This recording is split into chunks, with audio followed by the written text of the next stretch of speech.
Hello and welcome everybody to today's webinar, Demystifying Marketing. Thank you for joining today. My name, for those that I haven't met, and I can see there's quite a number of you on here, my name is Giovanna Lever and I'll be the presenter today, and joining me is Avril on tech support. So for those that I don't know, I'm the Managing Director of Sparrowly Group. I've got over 20 years experience in building and scaling businesses and their brands. So just some housekeeping before we begin. Your video and audio has been disabled for the presentation. This session will be recorded and it will be sent to all of those who have registered in follow-up, as well as all of the Sparrowly Group.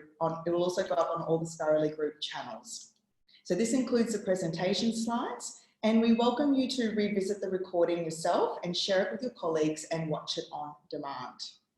So if you have any questions throughout the webinar, then there is a Q&A box, which is at the bottom right hand of your screen, where you can pop your questions.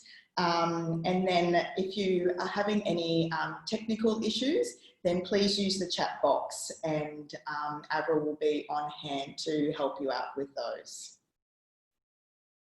All right, so I'm going to switch my video off as well, so you don't get distracted. You can just focus on the webinar and also the notes up on the screen. All right, let's get started. So let's break down today what we're covering today. There are 6 fundamental areas to understand: why marketing matters, marketing is not a one-size-fits-all approach, getting clear on your promise, knowing your customer like you know your best friend, telling your story with heart, and then finally, the devil is in the data. The role of marketing is critical in any business success. Now, I could make this sound a lot more complicated and theoretical, but that's not useful to anyone. So it's as simple as speaking to your ideal customer about your business in a way that is relatable to them and to ultimately become your real customer. Well, why does it matter? Well, for many businesses, marketing can sound like a big, daunting and expensive task, or that you need to be degree qualified to do marketing.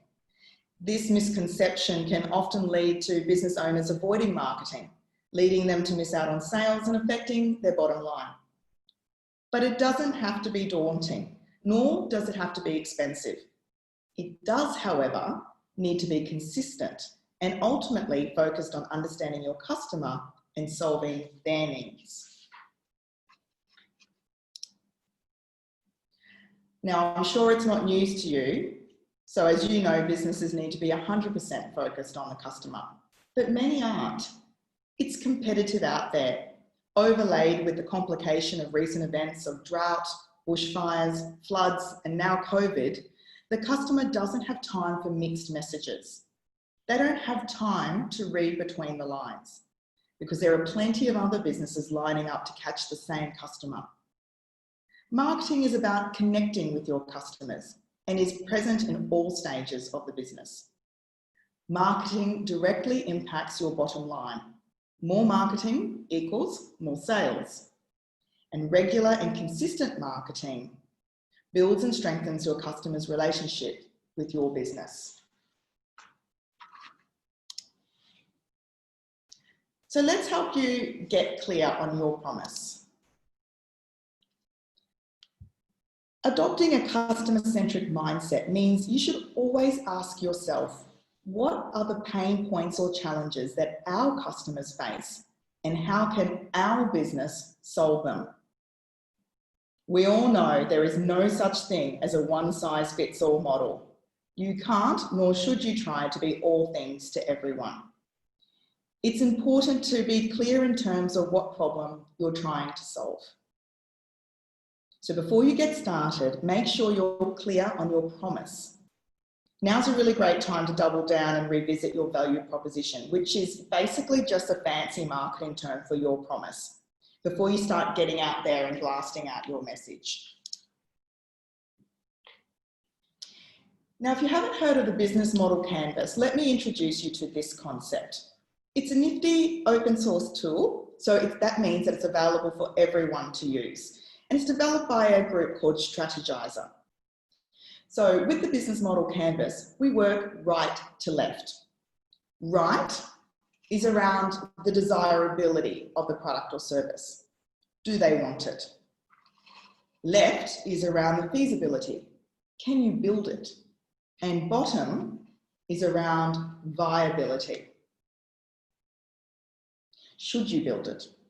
So this is your first stop in establishing who you're talking to, known as the customer segments, or you might know them as otherwise known as target audiences, where you're talking to them, and that's the channels, and what you're talking to them about, and that's the value proposition or the promise. We will share an editable version of this with you in the post-webinar resources and are on hand post-webinar to reach out to us if you need any guidance or share back your business model canvas. We'd love to see how you've applied it to your business, and I'll make sure that I share my contact details at the end. So once you understand your audience and their needs, it's important to make sure that your promise or your value proposition is meaningful, clear, and helps solve the needs of your customers. What is the product or service you're offering, and how does it meet the need of and create value for your customers? This is what your customers want to hear. So let's move on now to knowing your customer. Now, I know some of you might be thinking, I know my customer, but if I was to press a little further, how well do you really know them? It's important that you know your customer and what they need, not what you think they need. Think of your customers like a friend. You wouldn't treat them all the same. Like being a good friend, think about your customers in terms of what their needs are and how you can help them. And just like a friend, communicate regularly with them. It builds trust and connection with your business and brands. Always focus on the customer and their needs. Talk to your customer with their needs front of mind. Tell the customer through your message how you can help them with their needs. Now, a nifty way to help you stay focused on your customer is creating personas. So basically, personas define your most important customer segments, their motivation, desires, and thinking patterns. Now, I'm sure you've heard, or you may have said this yourself, everyone is my customer. Now, it's so important to not think of your customer as one big group, but to drill down and think about them as individuals. Everyone is not your customer. Your customer personas define your most important customers, the ones that need your business the most and the ones you can best look after. By creating personas, you're able to understand your customers' motivations, desires, and thinking patterns. And in doing this, you're better equipped to tailor your product and services to meet their needs and refine your marketing message to make sure it resonates with them every time, and that any money that is spent on marketing is well spent and there's no wastage. When you're creating personas, the most important thing to remember is that they only work if they are based on fact and research. Many seasoned marketers fall into the trap of creating personas to suit who they think their customers are and what they think they need. So let me step you through how this works. This is an example of a persona that we've developed for a client of ours who owns boutique accommodation, and we're sharing it with their permission. After we got very clear on where the business stood using Business Model Canvas and nailed down their value proposition, it made developing the key personas a lot easier. So we start with their story. What's going on in their life? What are the behavioural traits that may lead them to needing your product or service? Then, importantly, as we discussed earlier, what are their needs or wants, their pains, challenges? We then look at some simple demographic areas, but I urge you, please don't get hung up on this. Women aged between 18 and 60 is too broad of a net, but yet marketers still use it. Spend the time getting clear on the behavioural traits and their needs and wants in the upper part of the persona template. That's the bullseye. Now, where is your persona getting most of their information? That's your channels. And what sort of user are they? This will help you determine the frequency of the message. And finally, and this is so important, what should the message look like? How do they want to be spoken to? Now, there is a lot to be said about proper use of words and tones. It can really make or break your customer relationships. We'll also share an editable version of this with you in the post-webinar resources, so you can make up your own personas. So now let's talk a little bit more about connecting with your customers. Make sure you're communicating a meaningful message that speaks to your customers' needs and on channels that they are engaged with. Just because you might not like Instagram or think the local paper or radio isn't worth it, your customer may.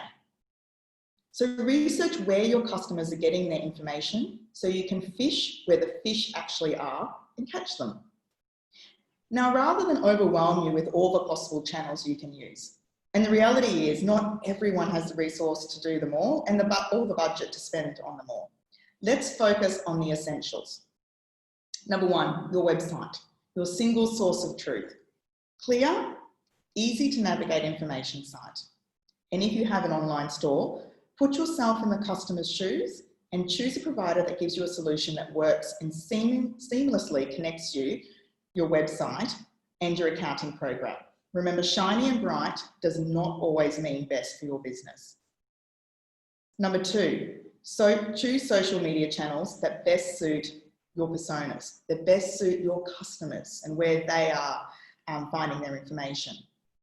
And number three, online listings and third-party booking options are critical because these guys have the dollars to spend on amplifying out to your customers. So make sure your listings are correct and regularly updated. For example, Google My Business and industry-specific listings. So we've got a couple up there, one up there, Australian Tourism Data Warehouse, and some of you may have been on our webinar a couple of weeks ago where we took you through ATDW, but there's TripAdvisor, Easy Weddings, they're just some other examples.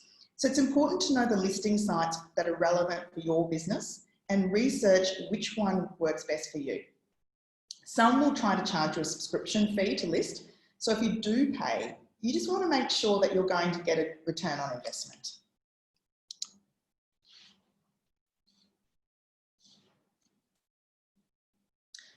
Now, telling your story with love. Now, every marketing interaction should be creating value for your customer, solving their needs through your value proposition or promise with proof points on how it has worked and supported other customers. Always ask yourself, how do I want my customer to feel? And what do I want my customer to do next? Importantly, tell your story in a clear, honest, and memorable way. Your customer wants to know about the personalities behind the business. So when thinking about video, keep it short and sharp. Quit those selfie, bumpy videos and make sure you include subtitles. We use rev.com for captions and it's super cheap and super quick. Not only does subtitles make them more accessible, but most people nowadays watch videos on social with the sound off. We will also share with you a video guide, including a basic guide to equipment. When thinking about writing, use simple English that can be skimmed within 60 to 90 seconds and is shareable on various channels. Use basic SEO, so search engine optimization strategies, including descriptions on images and videos, keywords and headlines for conversion. We'll also share in the follow-up resources a guide on some fundamental SEO principles. And importantly, pull back and focus on what works and what is smart. Adopt a thinking view of marketing. Communicate when you need to, not just because you can. It is about quality content, not quantity. Now, here's some of the team's favourite content from some businesses and brands that you may recognise. Brown Paper Bag Nutrition's a chef and author. Her content's always so authentic. She shares images and recipes and always includes a story or anecdote that's always so on point. What we love about Salt Pig is that they're educating their customer on not only the product through telling the story of production, but very much telling the story and promoting the region of Northland Beaches. And Buy from the Bush examples are just some great examples of posts that really drive engagement. Each post includes a name and intro of the person posting and then talks to their business or product. This is really nice as it adds a human face to the product and customers instantly make a connection with the person behind the business and what they have to sell. Finally, but so important, is data. A business is successful when it reflects and learns on what's working and what's not. Now, data doesn't need to be scary. Firstly, focus on what information you need, what you need to know, and then what you want to know. You'll be surprised what you thought was happening versus what's actually happening when you make use of the data available. Marketing is not a set and forget exercise, and so without an attitude to always learning and iterating, you could potentially blow your marketing budget and just have no idea why. So by adopting a test and learn approach to marketing, you're able to refine and make constant improvements as well as try new things like personalization or A/B testing, common on platforms like Facebook, for example. So just a little anecdote, a story. I was just running a mentoring session this morning with a restaurant in New South Wales, and we were talking about data and unpacking what sort of data they collect. And one very, very small tweak was around collecting the postcode data. And so the exercise that we're going to be running over the next 6 weeks is as they start to collect the postcode data is really understanding where their customers are coming from. Otherwise, it's a bit of, finger in the air and hoping for the best, and it's a bit of guesswork. So this is really important because when we go back in with them to work on their marketing strategies, we can be very, very specific as to where we're targeting. So a great tip on this also is to review the activities monthly and look at how you're tracking with marketing activity. And through this data that you're constantly getting and testing and learning from, you can make small iterative changes as you go. And don't be afraid to ask yourself the question, what happens if we try this? And then try it and see, test and learn. And if it's not working, move on from it very quickly. All right, so let's recap on what we covered off today. We covered off why marketing matters. The marketing is certainly not a one-size-fits-all approach. I'm sure you've all bought a shirt that says one size fits all and been bitterly disappointed. I know I have. Get clear on your promise. Know your customer like you know your best friend. Tell your story with heart. And finally, the devil is absolutely in the detail. All right, so then tomorrow we'll be sending you a follow-up email with all the related materials so that you can take these learnings and apply them to your business. So we've got presentation slides that I've taken you through today, a video recording, a template of the business model canvas tool, video production essentials, persona template, and SEO fundamentals. And when that comes through on email, we encourage you to feel free to forward that email to any other business owners, friends or colleagues that you think will benefit from this information. All right, so then as we wrap up, I just want to say thank you so much for your time and joining us today. As a fellow business owner, I really appreciate how important your time is. Now, before we finish up, Avril, are there any questions that we can help with? Yes, there are a couple of questions.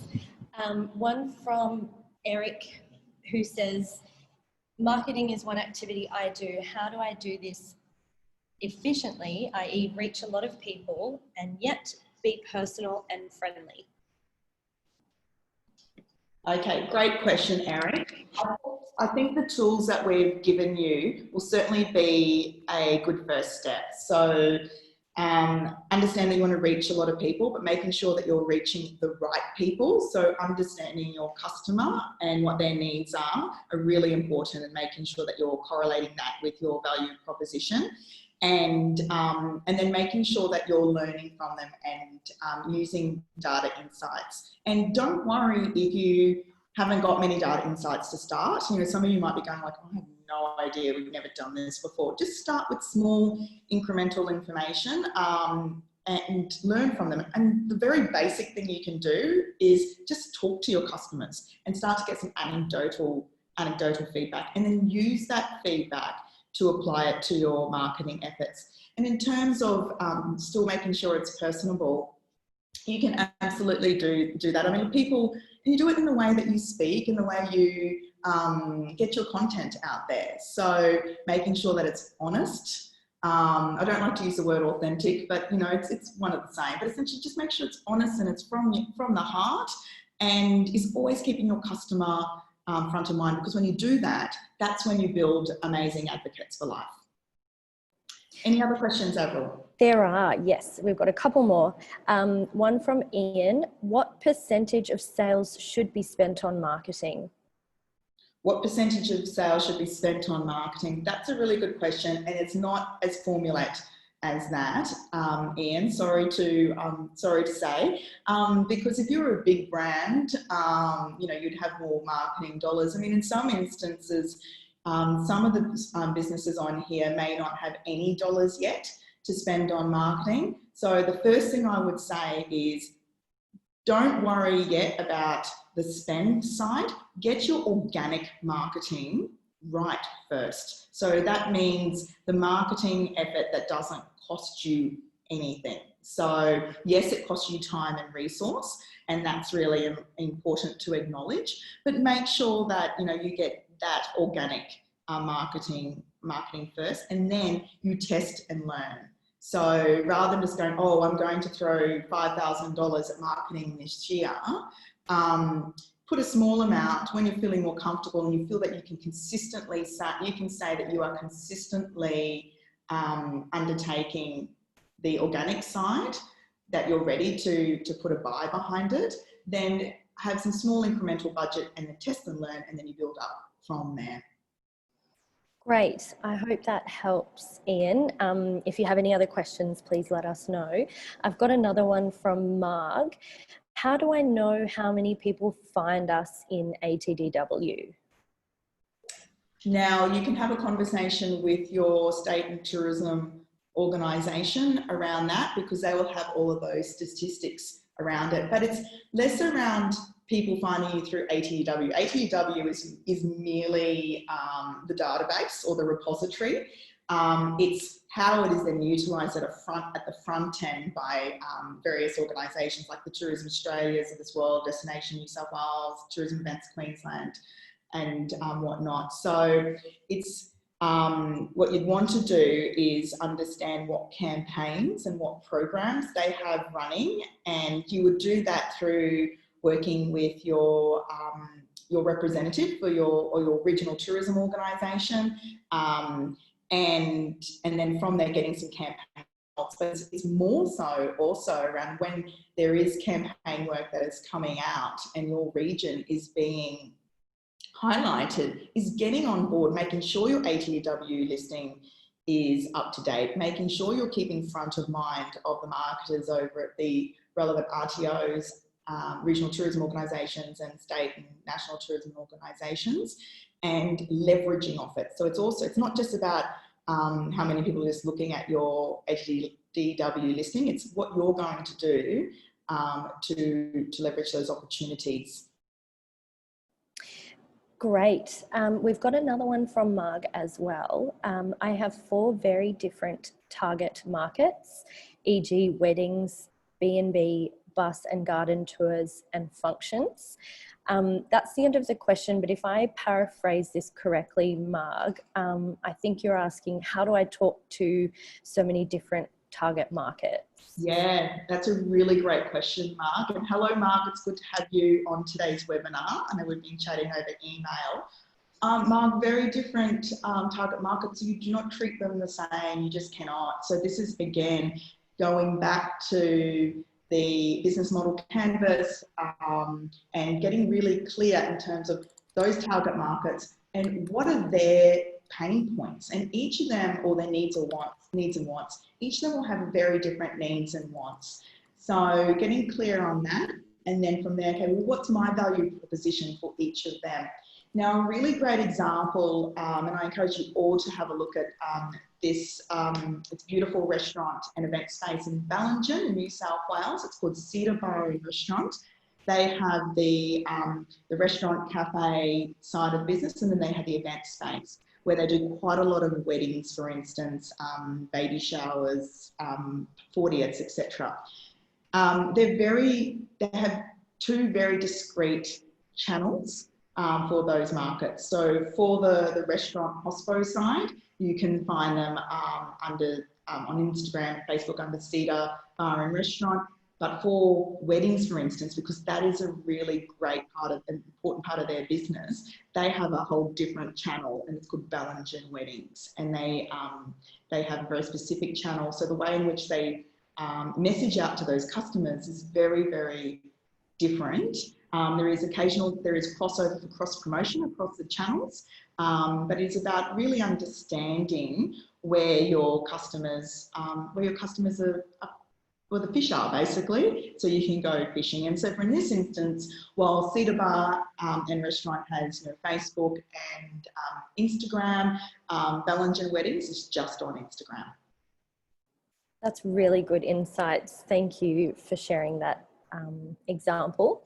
So if business owners and participants viewing this aren't sure where to get started, what are 2 or 3 things that they can do to get the ball rolling? Great, absolutely. So hopefully today's taster helped to just sort of break down the whole barrier around marketing. The first thing that I would say is get really clear in terms of the value proposition, your promise, understand your customers. Really, really critical, because everyone can have lots of great ideas for a business, but if you're not actually solving a problem, then with your product or service, then you might as well pack up and go home. It's really important that you're keeping the customer front of mind. So in terms of the very first thing that you can do is get really clear in terms of what your customers need and how your product or service is going to solve that. Work through the business model canvas and get really, really clear on your audience. And as I mentioned earlier, your target audience isn't who you think it should be.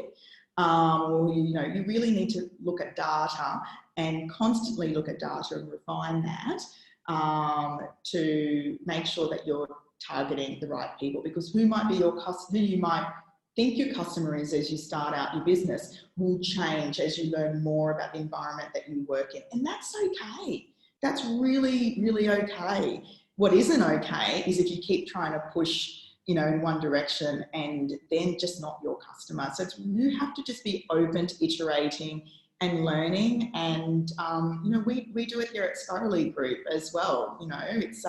It's always about learning.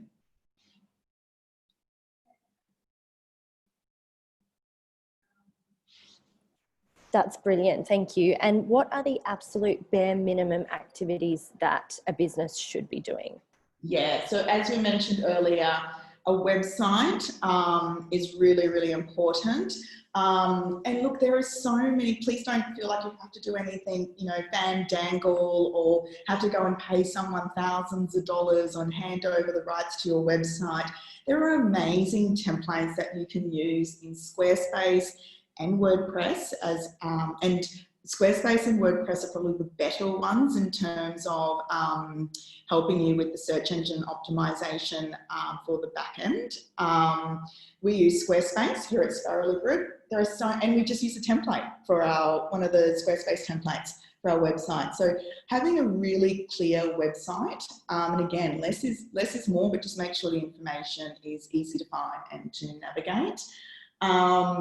And in terms of social channels, well, again, it depends on who your audience is. So, but in terms of the more popular channels, yes, there's, Facebook and Instagram, but I don't want to just say Facebook and Instagram, because without knowing your actual customer, what channels they absorb and what their needs and wants are, it would be remiss of me just to recommend specific ones. But social media, absolutely. At Sparrowly Group, we use we have a LinkedIn Sparrowly Group account. We have Facebook.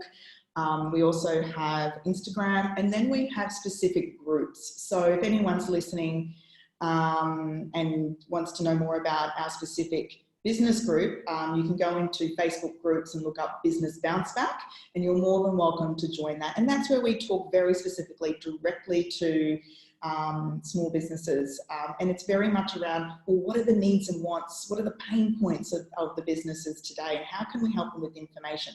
And I can absolutely guarantee you it is not a sales tool. That's just not what we're into. But depending on who the audience is, will depend on what channel and what platform. But social media and website at the very basics, and importantly, is making sure that your staff are trained up. So it's all great, well and dandy to, get the customers in, but if the customer experience stinks, then you're not in alignment with your value proposition or your promise. So the third thing is making sure that your staff are always up to date on training, any key messages, because they essentially are the ones who are delivering on that promise.